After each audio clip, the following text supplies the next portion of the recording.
국내에서 코로나19 감염 첫 사망자가 나왔습니다. 보건당국이 사인은 아직 조사 중인데 중국 본토 이외에서 사망자가 발생한 건 필리핀과 홍콩, 일본 등에 이어서 우리나라가 7번째입니다. 국내 확진 환자는 오늘 0시 기준 108명으로 조금 전 광주에서 추가 확진자가 나왔다는 소식 전해지기도 했습니다. 중국과 일본을 제외하면 확진자가 가장 많은 나라가 됐습니다. 지역 감염 우려와 확산 가능성에 대해서 전문가 모시고 이야기 나눠보겠습니다. 박기수 고려대학교 의과대학 환경의학연구소 교수 자리하셨습니다. 교수님 안녕하세요. 네, 안녕하십니까. 안녕하십니까.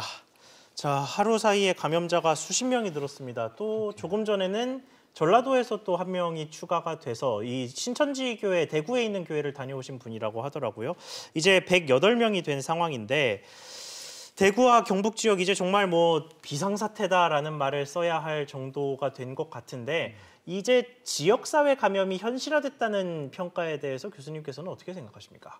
네, 지금 이 상황을 보면 어제 이제 브리핑에서는 지역사회 뭐 초기 단계라고 했는데 밤사이에 지금 분위기가 바뀌었어요. 네. 왜 그러냐면은 지금 사회자 말씀하신 것처럼 그 대구에 있던 분들이 지금 이제 각지로 이동을 해서 전라북도에도 갔고 조금 아까 속보에서도 봤지만 광주도 그렇죠. 갔고 또 제주도에 대구를 다녀간 분이 이제 군인이신데 네. 제주도까지 갔단 말이죠. 그래서 전국 이 감염의 지금 상황이 대부분 보면은 모든 시군구까지는 아니지만 제주도까지 가고 전라도 그다음에 광주까지 갔다 보면은 이건 이미 이제 지역사회 감염이라고 충분히 할 수 있고요. 이제 그만큼 지금 이제 위중한 상황이라고 볼 수 있겠습니다.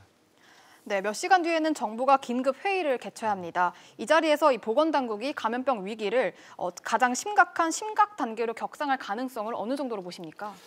그 지금 오전에 그 총리께서 대통령한테 이제 그 이 심각관계에 관련된 상황을 이제 보고를 한다고 하는데요. 네. 지금 보면은 심각 이 단계의 기준이 기본적으로 현재는 이제 경계입니다. 지금 화면에서 보시는 것처럼 지역사회의 제한적 전파, 예를 들면 서울 지역, 그다음에 대구 지역이었는데 지금 현재 아까 조금 아까 말씀드린 바와 같이 광주, 전라북도, 그다음에 이제 제주도까지 확산이 되기 때문에 이미 이제 지역사회 전파, 전국적 확산, 이른바 엔드 조건에는 이미 성립을 하기 때문에 대통령의 판단에 따라서 심각 단계로 충분히 격상을 할 수 있고요.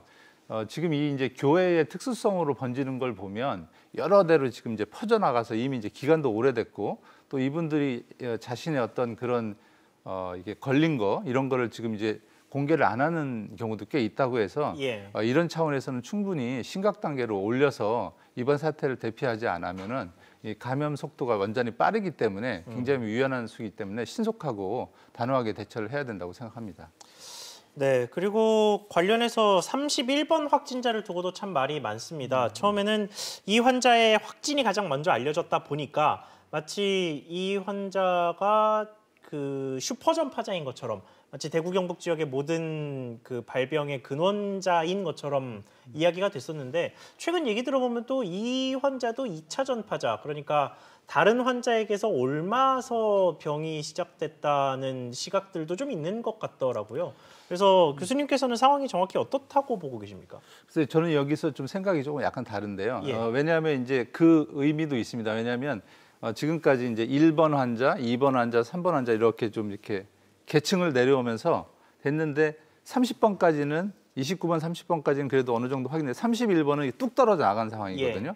그래서 뚝 떨어져 나가서 이 31번을 확인한 이후로 이제 번지는 상황인데 문제는 31번이 다른 사람한테 누군가 걸렸을 수도 있고 이미 교회에 다른 사람이 걸린 사람이 31번한테 이제 퍼뜨렸을 수도 있다는 이런 전제하에 얘기를 하는 건데 그거는 현재 지금 확인할 수가 있는 사항이 아닙니다. 왜냐하면 워낙 많이 지금 번져 있고 다만 문제가 되는 거는 현재 31번 기준으로 보면 이분이 8일 날 권유를 받았는데도 진단을 안 받았고 그 다음 날 9일 날 이제 거의 400명, 500명 가까이 있는 데서 이제 예배를 받단 말이죠.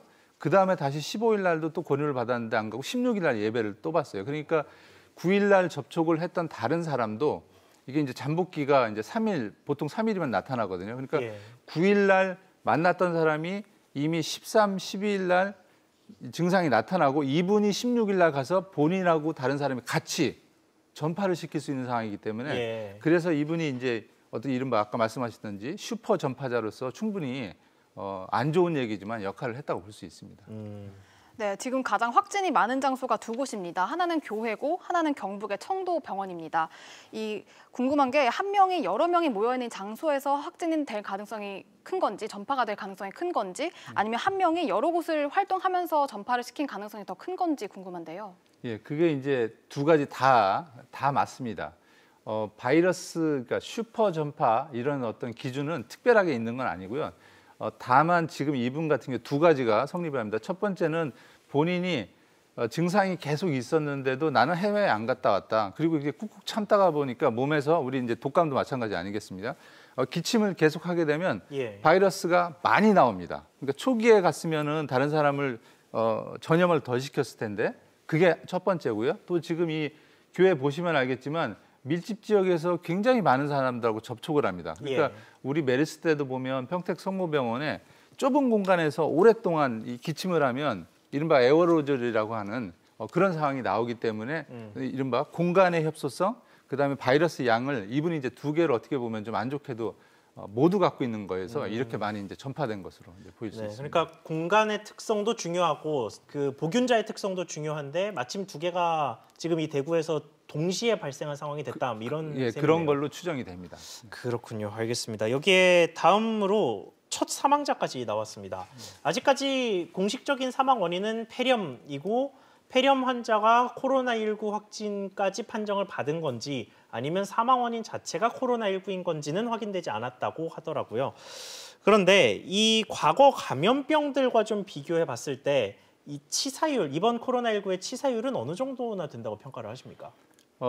지금 이제 이 치사율도 중국에서의 치사율, 우리나라의 치사율, 이제 상황이 다른 거죠. 근데 이제 다른 감염병하고 비교를 해보면 우리가 이제 익숙한 그 메르스, 사스 이런 게 있습니다. 메르스는 지금 그림에 나오듯이 치사율이 한 30% 정도 됩니다. 그러니까 Y축이 위로 올라갈수록 많이 사망한 것이고 보시면 알겠지만 메르스, 사스가 위쪽에 위치하고 있고요. 저 약간 분홍색 박스가 현재 지금 이 코로나19가 어느 정도일지를 확인하는 건데요.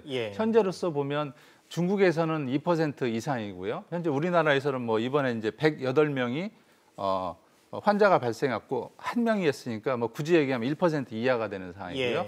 오른쪽 X축으로 갈수록 속도를 얘기하는데 이 지금 보면은 감기, 사스 이런 거보다는 이 코로나가 이제 오른편에 있습니다. 이게 무슨 얘기냐면 R 제로 값이라고 좀 어렵긴 한데 쉽게 얘기하면 R 제로라는 게 한 사람이 R 제로가 2면 한 사람이 두 사람, 두 사람이 네 사람, 네 사람이 8사람 이렇게 감염을 시키는 건데 현재 코로나 같은 경우는 거의 2.5에서 3입니다. 그러니까 이거는 3명이 9명, 9명이 27명, 27명이 54명 이렇게 되는 거고요. 독감은 1.3 정도에서 뭐 한 명이 또 한 명, 한 명이 한 명에서 속도가 워낙 빠릅니다. 그러니까 3배 이상으로 빠르기 때문에 이번 지금처럼 보면 이렇게 감염성이 높아서 이렇게 지금 보시면 알겠지만 숫자가 이렇게 폭발적으로 증가하는 그런 상황을 보이고 있습니다. 그러니까 감염성은 훨씬 높은데 치사율 자체는 감기와 사스 중간 어디쯤 그리고 메르스보다는 훨씬 낮은 뭐 이런 정도라고 정리를 하면 될 것 같습니다. 맞습니다. 네, 중국에서도 속속 자료가 나오고 있는데요. 최근에는 공기 중 전파 가능성까지 제기가 됐습니다. 이거에 대해서 좀 어떻게 보시나요? 이거는 그 메르스 때도 그렇고 항상 논란이 되는 건데요. 이게 이제 두 가지를 봐야 되는데 우리가 이제 5마이크론 그래서 좀 어려운데 10의 마이너스 6승이라는 표현을 쓰는데 이 기침을 하게 되면 이게 이제 분말이 나옵니다. 비말이라는 표현을 쓰는데 비말이 무겁기 때문에 이렇게 포물선을 그으면서 이렇게 우리 보시면 기침하면 떨어지지 않습니까?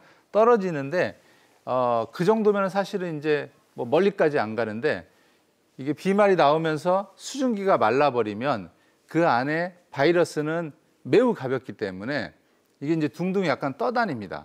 근데 일반적인 이런 상황에서는 떠다니지는 않는데 병원과 같은 특수한 상황에서 이제 석션이라는 표현을 쓰는데 환자를 기도해서 뽑아내야 되는 상황이면 이게 엄청난 가래와 이런 게 양이 많아지면 그게 이제 수증기는 말라붙고 바이러스는 떠다니면서 이런 상황. 그래서 공기 중 감염이 있을 수 있다. 다만 그 상황은 우리가 일상생활에서 하는 이런 상황이 아니라 조금 더 이렇게 특별한 병원이나 특별한 상황에서 발생을 해야 지금 된다. 설명하시는 게 중국에서 발표한 그 연구 내용의 결과가 그랬다는 네, 말씀이시죠? 네, 네. 그렇기도 예, 하고 예. 우리나라에서도 메르스 때도 동일한 결과가 나왔습니다.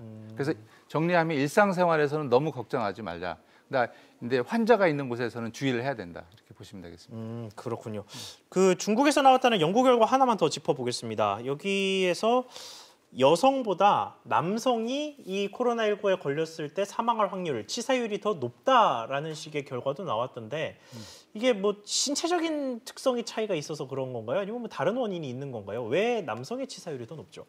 이게 중국의 연구 결과를 뭐 존중을 해야 된다고는 하지만 예. 이게 지금 나오면 맞추면 1.7% 여성이 그렇고요. 남성이 2.84%인데 예. 저게 수치로 보면은 남자가 사망이 더 확률이 높구나 이렇게 보이지만 예, 이것만 보면 유의미하게 높은 것 같아요. 네네네. 그래서 이거는 사실은 근데 약간 허수가 담겨 있는 게 예. 남자의 평균 연령이 예를 들면 60살이고 여성의 평균 연령이 40살이면은 남성이 20살 많기 때문에 예. 남성의 사망률이 더 높을 수도 있고요. 예. 또 그다음에 기저질환이 남성이 폐렴이 많았던 남성이라면 남성군이 더 높을 수밖에 없고요. 예. 또 하나는 직업군도 남성이 좀 험악한 일을 하거나 신체적으로 안 좋아하셨던 분은 남성이 높을 수 있거든요. 그래서 우리나라 이제 뭐 저를 포함해서 다른 건들은 저 안에 담긴 다른 특성들이 고려가 좀 안 돼 있기 때문에 네. 실제적으로 저렇게 차이 나는 경우는 많지 않다고 볼 수 있습니다. 그러니까 일반적인 바이러스를 대입해 봤을 때는 남녀의 치사율 차이가 뭐 그렇게 날 만한 특별한 요인은 없다. 뭐 이런 현재까지 식으로. 그런 과학적 근거는 없습니다. 아, 예, 알겠습니다. 네, 또 무증상 감염에 대한 공포도 좀 커지고 있는데요. 이 무증상 감염이 정확하게 어떤 현상입니까?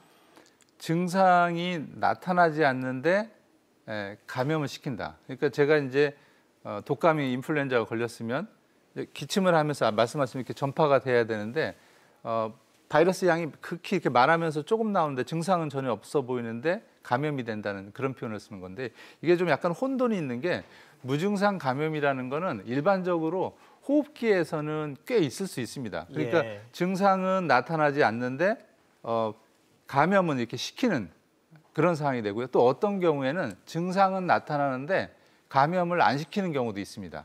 예를 들면 설사, 소화기 쪽에 이런 거는 증상이 설사도 나타나고 이런 거지만 실제적으로 바이러스 양은 천천히 나와서 예. 오히려 늦게 나오는. 그래서 두 가지가 공존하는데 통상적으로 호흡기에서는 증상보다 감염이 먼저 되는 상황이 있을 수는 있기 때문에 이게 뭐 특별한 뭐 예외적인 사항은 아닙니다. 그렇고요. 그럼 이 무증상 감염이라는 게 그 코로나19를 일단 예시로 들었을 때 코로나19로 제 몸에 증상이 나타나기 전에 그 직전 상황에 다른 사람에게 옮길 수 있다는 걸 뜻하는 건지 그렇습니다. 아니면 아예 제가 코로나19 바이러스에 감염돼 놓고도 한 번도 증상이 나오지 않고 그냥 끝났는데 다른 사람에게 옮길 수 있다는 건지 혹은 둘 다인지 이게 궁금합니다. 두 가지 다입니다.